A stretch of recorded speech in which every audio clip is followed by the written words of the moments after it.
సంధ్యా సూర్యుడు కథ. రచన ఎంఆర్వి సత్యనారాయణమూర్తి.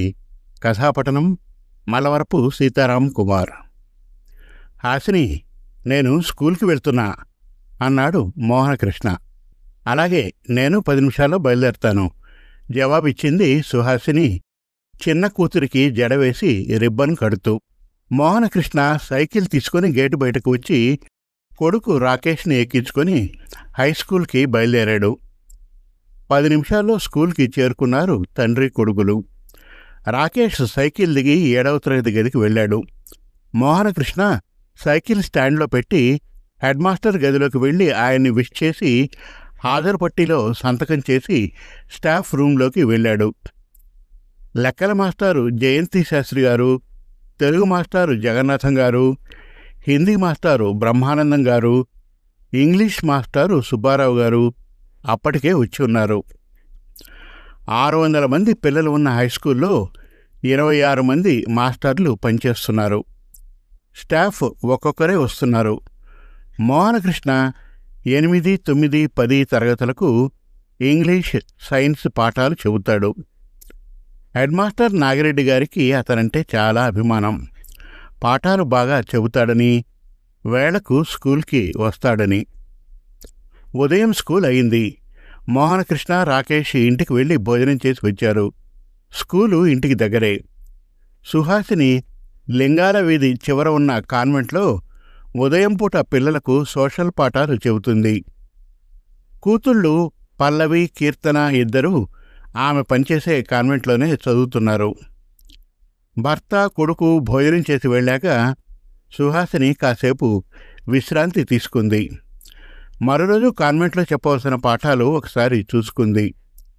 4 గంటలు దాటేసరికి పల్లవి, కీర్తనాలు కాన్వెంట్ నుండి వచ్చారు. వాళ్ళు మొహాలు కడుక్కుని బట్టలు మార్చుకుని వచ్చేసరికి హైస్కూల్ నుండి మోహనకృష్ణ, రాకేష్ వచ్చారు. వాళ్ళు కూడా ఫ్రెష్ అయి వచ్చాక నలుగురికి చిరుతిండ్లు పెట్టింది. పిల్లలు 3 పాలు తాగారు. భార్య, భర్త కాఫీ తాగారు. పిల్లలు 3 స్కూల్ కబుర్లు చెప్పుకుంటూ ఉంటే భార్యాభర్తలిద్దరూ స్టాఫ్ గురించి మాట్లాడుకున్నారు. కాసేపటికి పిల్లలు హోంవర్క్ చేయడం మొదలుపెట్టారు. ఇంటి యజమాని రావిచెట్టు మాస్టారు వచ్చి మోహనకృష్ణతో మాట్లాడడం ప్రారంభించారు. ఆయన అసలు పేరు అశ్వత్థ నారాయణ గారు, కానీ అందరూ రావిచెట్టు మాస్టారు అనే పిలుస్తారు. వారి అమ్మగారి పేరు మీద జగదాంబ ప్రాథమిక పాఠశాల ప్రారంభించి కొన్ని సంవత్సరాల తర్వాత గవర్నమెంట్కి ఇచ్చేశారు. ప్రస్తుతం అదే స్కూల్కి ఆయన హెడ్ మాస్టర్గా పనిచేస్తున్నారు. ఉపకార బుద్ధిగల మనిషి. ఒక అరగంట అయ్యాక ఆయన వెళ్ళిపోయారు. మోహనకృష్ణది శివపురానికి దగ్గరే ఉన్న రావిపాడు, సుహాసినిది పాలకొల్లు. ఆమె చదువు, అందం చూసి కట్నం లేకుండా ఆమెను పెళ్లి చేసుకున్నాడు మోహనకృష్ణ. చంద్రబింబం లాంటి మొహం, నవ్వినప్పుడు మరింత అందంగా, కాంతివంతంగా ఉంటుంది. మోహనకృష్ణ కూడా అందగాడు. బంగారు రంగులో, 5 అడుగుల 10 అంగుళాల ఎత్తులో సినిమా హీరోలా ఉంటాడు. శివపురంలో ఆ జంట నడిచి వెళ్తూ ఉంటే జనం రెప్పవేయకుండా చూసేవాళ్ళు. సుహాసినికి సంగీతంలో మంచి ప్రవేశముంది. తల్లి దగ్గర త్యాగరాజ కృతులు, అన్నమయ్య కీర్తనలు చాలా నేర్చుకుంది. పిల్లలు పల్లవి, కీర్తనాలకు వాటిని చెప్పడం, వాళ్ళు కాన్వెంట్లో జరిగే సాంస్కృతిక కార్యక్రమాల్లో, లైబ్రరీ వారోత్సవాల్లో పాడి బహుమతులు పొందిన సందర్భాలు ఎన్నో ఉన్నాయి. రాకేష్ వయోలిన్ విద్వాంసులు హరి నరసింహమూర్తి గారి దగ్గర వయోలిన్, గిటార్ నేర్చుకుంటున్నాడు. శివపురంలో తాము అద్దెకుంటున్న కొవ్వూరు వారి వీధిలోని ఆడపిల్లలకు సుహాసిని ఆదివారాల్లో పాటలు, కుట్లు, అల్లికలు కూడా నేర్పుతూ ఎంతో ఆత్మీయంగా ఉంటుంది. అందుకే ఆ వీధిలోని వారికి మోహనకృష్ణ కుటుంబం అంటే ఒక గౌరవం, ఆరాధన ఉంది. హైస్కూల్ వార్షికోత్సవం సందర్భంగా స్కౌట్ మాస్టారు జీవీఎల్ఎన్ శాస్త్రి గారు ఆడపిల్లలకు పాటలు, డ్యాన్సులు నేర్పారు. మోహనకృష్ణ శరీర అవయవాలన్నీ ఐకమత్యంగా ఉంటేనే దేహం సక్రమంగా పనిచేస్తుందన్న సందేశంతో ఒక నాటిక పిల్లలకు నేర్పాడు.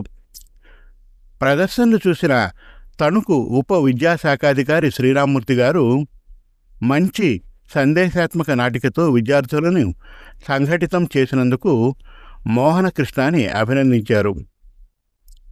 మోహనకృష్ణ ఆడపిల్లలు డిగ్రీ పూర్తి చేయగానే వారికి పెళ్లిళ్ళు చేసేశాడు. పల్లవి భర్త బ్యాంక్ ఆఫీసర్, కీర్తన భర్త కేంద్ర ప్రభుత్వ ఉద్యోగి, రాకేష్ బీటెక్ చదువుతున్నాడు. మోహనకృష్ణ హైస్కూల్కి హెడ్మాస్టర్గా పదోన్నతి పొందాడు. సాఫీగా సాగుతున్న వారి సంసార నౌక సుహాసిని అనారోగ్యంతో ఒడిదుడుకులకు లోనయ్యింది. ఒకరోజు గుండెనొప్పి వచ్చి విలవిల్లాడిపోయింది సుహాసిని. గబగబా తణుకు పెద్దాసుపత్రికి తీసుకువెళ్ళాడు మోహనకృష్ణ. డాక్టర్ టెస్టులు చేసి ఆమెకు హార్ట్ ప్రాబ్లం ఉందని హైదరాబాద్ కానీ మద్రాసు కానీ తీసుకువెళ్ళి వైద్యం చేయించమని సలహా ఇచ్చారు. తాత్కాలికంగా తగ్గడానికి మందులు వాడి 4 రోజులు ఆసుపత్రిలో ఉంచి పంపించి వేశారు. శివపురం వచ్చాక ఉపాధ్యాయ మిత్రులు ఈ రోజుల్లో హార్ట్ ప్రాబ్లం పెద్ద సమస్య కాదని, వైద్యానికి అన్నీ చక్కబడుతున్నాయని ధైర్యం చెప్పారు. మోహనకృష్ణ దగ్గర చదువుకున్న శిష్యుడు డాక్టర్ రామచంద్రరాజు కూడా వచ్చి, మాస్టారు, మీరు మేడం గారిని మద్రాసు తీసుకువెళ్ళి వైద్యం చేయించి తీసుకురండి, నేను తరచూ వచ్చి చూసి వెళ్తాను అని చెప్పడంతో మోహనకృష్ణకి కొంచెం ధైర్యం వచ్చింది. మంచి రోజు చూసి భార్యను తీసుకుని మద్రాసు వెళ్ళాడు మోహనకృష్ణ. తణుకు డాక్టర్ ఇచ్చిన రిపోర్ట్లు చూసి మరికొన్ని టెస్టులు చేసి, మీరు కంగారు పడవలసిన పని లేదు, వాల్వ్ రీప్లేస్ చేస్తే సరిపోతుంది అని డాక్టర్ నీరజ చెప్పారు. 2 రోజులు పోయాక సుహాసినికి ఆపరేషన్ చేసి హార్ట్ వాల్వ్ రీప్లేస్ చేశారు. 10 రోజులు హాస్పిటల్లో ఉంది. తర్వాత భార్యను తీసుకుని శివపురం వచ్చాడు మోహనకృష్ణ. మర్నాడే డాక్టర్ రామచంద్రరాజు వచ్చి సుహాసిని చూసి వెళ్ళాడు. మోహనకృష్ణ కూతుళ్ళు అల్లుళ్ళు వచ్చి 4 రోజులు ఉండి వెళ్ళారు. కొడుకు రాకేష్ కూడా కాలేజీకి వెళ్ళిపోయాడు. అతను కాకినాడలో బీటెక్ ఆఖరి సంవత్సరం చదువుతున్నాడు. అందరూ వెళ్ళిపోయారు. మోహనకృష్ణ, సుహాసిని మిగిలారు. సాయంత్రం భర్తతో, పిల్లలు ఎదిగాక మన వద్ద ఉండరు కదా, ఎవరి సంసారం వారిది దిగులుగా అంది. నువ్వు కూడా పెళ్ళయ్యాక నాతో వచ్చేసావు కదా, మరి అప్పుడు మీ అమ్మా నాన్న ఇలానే బాధపడి ఉంటారు. మనిషి జీవితం అంటేనే ఇలా ఉంటుంది. ఎడబాటు, కలయిక, చీకటి వెలుగుల్లాంటివి. వాటిని మనం సమన్వయం చేసుకుని ముందుకు సాగాలి. అయినా నేను నీకు లేనా, ఎందుకు దిగులు? నేను నిన్ను చంటి పాపాయిలా చూసుకుంటాను, సరేనా? ఆప్యాయంగా అన్నాడు మోహనకృష్ణ. ఆమె మొహాన్ని తన 2 చేతుల్లోకి తీసుకుని, నువ్వు నా జీవన వీణవి, నా మార్గదర్శివి, నువ్వు ఎప్పుడూ నవ్వుతూ ఉండాలి అన్నాడు మోహనకృష్ణ సంతోషం మొహం నిండా నింపుకొని. భర్త అలా తన దగ్గరగా మొహంలో మొహం పెట్టి చూసి పలికిన ఆత్మీయతా పరుగులకు సుహాసిని పులకించిపోయింది. అకస్మాత్తుగా ఆమె కళ్ళల్లో సన్నటి కన్నీటి పొర కదలాడింది. అదే ఉండకూడదు, ఏదీ ఎక్కువగా ఎమోషనల్ అవ్వకూడదని డాక్టర్ నీరజ చెప్పారు. బీ కూల్, బీ హ్యాపీ అన్నాడు మోహనకృష్ణ. అతను చెప్పిన విధానానికి చిన్నగా నవ్వింది సుహాసిని. ఆ నవ్వు చూసి సంబరపడ్డాడు మోహనకృష్ణ.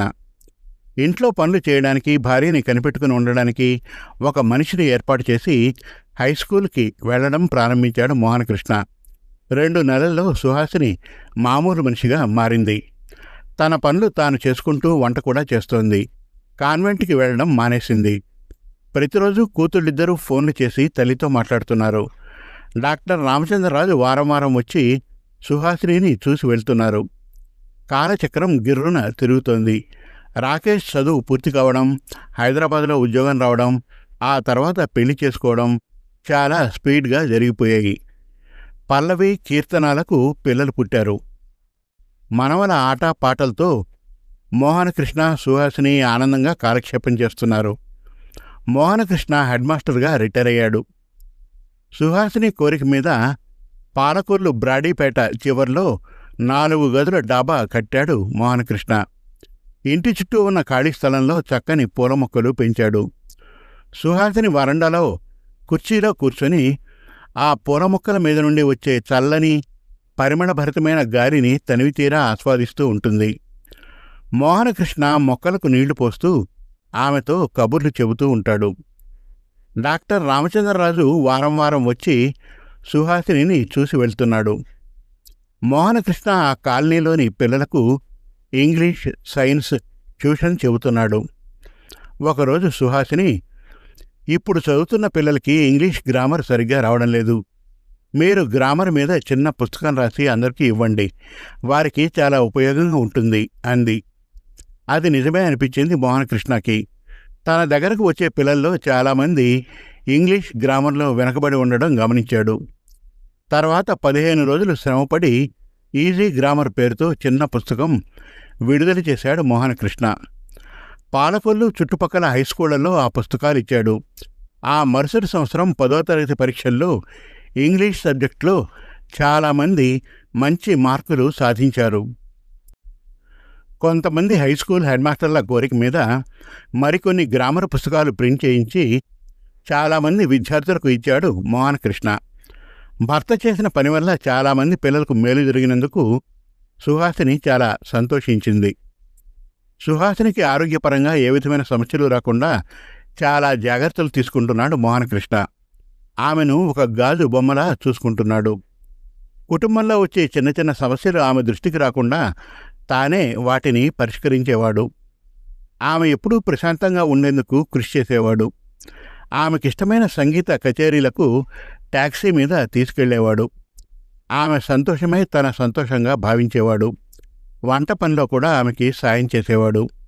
ప్రతి సోమవారం క్షీరారామలింగేశ్వర స్వామి గుడికి స్కూటర్ మీద తీసుకెళ్లేవాడు. ఆమెకి అలసట రాకుండా చాలా జాగ్రత్త పడేవాడు. ముక్కోటి ఏకాదశి రోజు సాయంత్రం మోహనకృష్ణ, సుహాసిని ఇద్దరూ వరండాలో కుర్చీల్లో కూర్చొని ఉన్నారు. పూల మొక్కల మీద నుండి చల్లని గాలి వీస్తోంది. నీ దయరాదా రామ, నీ దయరాదా అంటూ పాడుతూ భర్త భుజం మీద తల వాల్చేసింది సుహాసిని. మోహనకృష్ణ కళ్ళు శ్రావణ మేఘాలై వర్షించి ఆమె తలని తడిపేశాయి. జేబులోంచి సెల్ తీసి డాక్టర్ రామచంద్రరాజుకి ఫోన్ చేశాడు. అరగంటలో వచ్చాడు రాజు. అప్పటికే సుహాసిని చనిపోయిందని గ్రహించాడు డాక్టర్ రాజు. మాస్టార్ని ఓదార్చి పిల్లలు ముగ్గురికి ఫోన్లు చేశాడు. అర్ధరాత్రి దాటాక ముగ్గురు పాలకొల్లు వచ్చారు. అప్పటి వరకు డాక్టర్ రాజు మోహనకృష్ణ దగ్గరే ఉన్నాడు. సుహాసిని దిన కార్యక్రమాలు పూర్తి అయ్యాక రాకేష్ తండ్రిని తనతో తీసుకువెళ్ళాడు. నెల గడవకుండానే పాలకొల్లు వచ్చేశాడు మోహనకృష్ణ. భార్య జ్ఞాపకాలతోనే తాను జీవిస్తానని, ఎక్కడా ఉండనని చెప్పాడు. సంవత్సరం గడిచింది. సుహాసినికి ఇష్టమైన పనులే చేయాలని నిర్ణయించుకున్నాడు. ఏటా సంగీత పోటీలు నిర్వహించి పిల్లలకు బహుమతులు ఇస్తున్నాడు.